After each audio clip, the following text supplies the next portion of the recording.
बार व्रत कथा।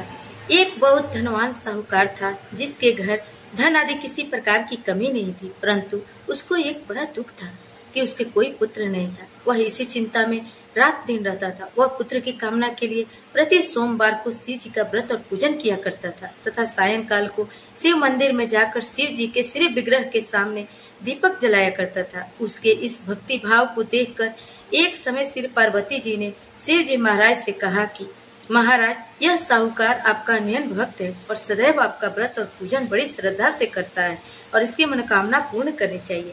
भगवान भोलेनाथ ने कहा, हे पार्वती, यह संसार कर्म क्षेत्र है। जैसे किसान खेत में जैसा बीज बोता है वैसा ही फल काटता है, उसी तरह इस संसार में जो जैसा कर्म करते हैं वैसा फल भोगते हैं।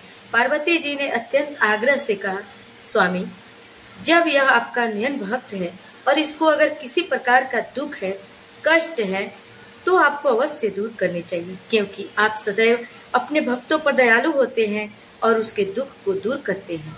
यदि आप ऐसा नहीं करेंगे तो मनुष्य आपकी सेवा तथा व्रत क्यों करेंगे। पार्वती का ऐसा आग्रह देख शिव जी महाराज कहने लगे, हे पार्वती, इसके कोई पुत्र नहीं है। इसी चिंता में यह अति दुखी रहता है। इसके भाग्य में पुत्र न होने पर भी मैं इसको पुत्र की प्राप्ति का वर देता हूँ, परंतु यह पुत्र केवल 12 वर्ष तक जीवित रहेगा। इसके पश्चात वह मृत्यु को प्राप्त हो जाएगा। इससे अधिक मैं और कुछ नहीं दे सकता, इसके लिए नहीं कर सकता। यह सब बातें साहूकार सुन रहा था। इससे उसको कुछ न प्रसन्नता हुई और नहीं कुछ बहुत दुख हुआ। वह पहले जैसा ही शिव जी महाराज का व्रत और पूजन करता रहा। कुछ काल व्यतीत हो जाने पर साहूकार की स्थिति गर्भवती हुई। 10वें महीने उसके गर्भ से अति सुंदर पुत्र की प्राप्ति हुई। साहूकार घर में बहुत खुशी मनाई, परंतु साहूकार ने उसकी केवल 12 वर्ष की आयु जान कोई अधिक प्रसन्नता प्रकट नहीं की और नहीं किसी को भेद भी बताया। जब वह बालक 11 वर्ष का हो गया तो उस बालक की माता ने उसके पिता से विवाह आदि के लिए कहा, तो वह साहूकार कहने लगा कि अभी मैं इसका विवाह नहीं करूंगा, अपने पुत्र को काशी जी पढ़ने के लिए भेजूंगा। फिर साहूकार ने अपने साले को बुला उसको बहुत सा धन दौलत देकर कहा, तुम इस बालक को काशी जी पढ़ने के लिए ले जाओ और रास्ते में जिस स्थान पर जाओ यज्ञ करते जाओ, ब्राह्मणों को भोजन कराते जाओ। ये दोनों मामा भांजे यज्ञ करते और ब्राह्मणों को भोजन कराते जा रहे थे। रास्ते में उनको शहर पड़ा। उस शहर में राजा की कन्या का विवाह था। दूसरे राजा का लड़का जो विवाह करने के लिए बारात लेकर आया था, वह एक आंख से काना था।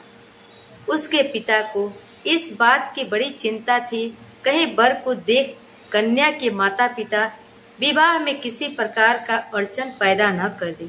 इस कारण जब उसने अति सुंदर सेठ के लड़के को देखा तो मन में विचार किया, क्यों न दरवाजे के समय इस लड़के से वर का काम चलाया जाए।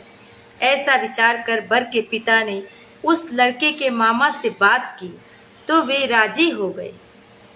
उस लड़के को वर के कपड़े पहना तथा घोड़ी पर चढ़ा दरवाजे पर ले गए और सब कार्य प्रसन्नता से पूर्ण हो गए। वर के पिता ने सोचा कि यदि विवाह कार्य भी इसी लड़के से करा लिया जाए तो क्या बुराई है। ऐसा विचार करके लड़के और उसके मामा से कहा, यदि आप फेरों और कन्यादान के काम को भी करा दें तो आपकी बड़ी कृपा होगी। मैं इसके बदले में आपको बहुत कुछ धन दूंगा। तो उन्होंने स्वीकार कर लिया और विवाह कार्य भी बहुत अच्छी तरह से संपन्न हो गया। जिस समय लड़का जाने लगा तो उसने राजकुमारी की चुंदरी पर पल्ले पर लिख दिया कि तेरा विवाह मेरे साथ हुआ है, परंतु जिस लड़के के साथ तुमको भेजेंगे वह एक आंख से काना है और मैं काशी जी पढ़ने जा रहा हूँ। लड़के के जाने के पश्चात उस राजकुमारी ने जब अपनी चुंदरी पर ऐसा लिखा हुआ पाया तो उसने राजकुमारी के साथ जाने से मना कर दिया और कहा कि यह मेरा पति नहीं है, मेरा विवाह इसके साथ नहीं हुआ है और तो काशी जी पढ़ने गया है। राजकुमारी के माता पिता ने अपनी कन्या को विदा नहीं किया और बारात वापस चली गई। उधर सेठ का लड़का और उसका मामा काशी जी पहुंच गए। वहां जाकर उन्होंने यज्ञ करना और लड़के को पढ़ना शुरू कर दिया। जब लड़के की आयु 12 साल की हो गई, उस दिन उन्होंने यज्ञ रचा रखा था कि लड़के अपने मामा से कहा, मामा जी, आज मेरी तबीयत कुछ ठीक नहीं है। मामा ने कहा, अंदर जाकर सो जाओ। लड़का अंदर जाकर सो गया और थोड़ी देर में उसके प्राण निकल गए।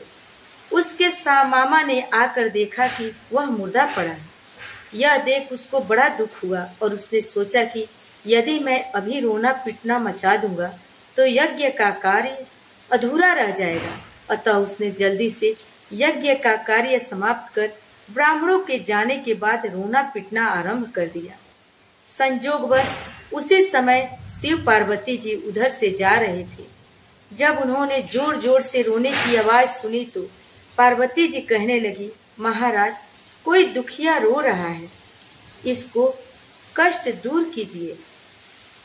जब शिव पार्वती के पास जाकर देखा तो वह एक लड़का मुर्दा पड़ा है। पार्वती जी कहने लगी, महाराज, यह तो उसी सेठ का लड़का है जो उसने वरदान से हुआ था। शिव जी कहने लगे, हे पार्वती, इसकी आयु इतनी ही थी सो भोग चुका। तब पार्वती ने कहा, महाराज, इस बालक को और आयु दो, नहीं तो इसके माता पिता तड़प तड़प कर मर जाएंगे। पार्वती जी के बार बार आग्रह करने पर शिव जी ने उसको जीवन वरदान दिया और शिव जी महाराज की कृपा से लड़का जीवित हो गया। शिव पार्वती कैलाश पर्वत पर चले गए। तब वह लड़का मामा उसी प्रकार यज्ञ करते तथा ब्राह्मणों को भोजन कराते हुए अपने घर की ओर चल पड़े। रास्ते में उसी शहर आए जहां उसका विवाह हुआ था।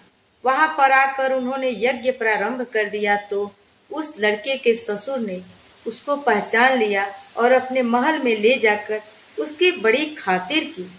साथ ही बहुत दास दासियों सहित आदर पूर्वक लड़की और जमाई को विदा किए। जब वह अपने शहर के निकट आए तो मामा ने कहा कि मैं पहले तुम्हारे घर जाकर खबर कर आता हूँ। जब उस लड़के के मामा घर पहुंचा तो लड़के के माता पिता घर की छत पर बैठे हुए थे।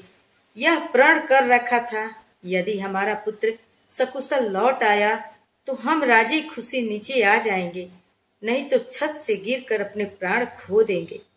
इतने में उस लड़के के मामा ने आकर यह समाचार दिया कि आपका पुत्र आ गया है और उनको विश्वास नहीं हुआ।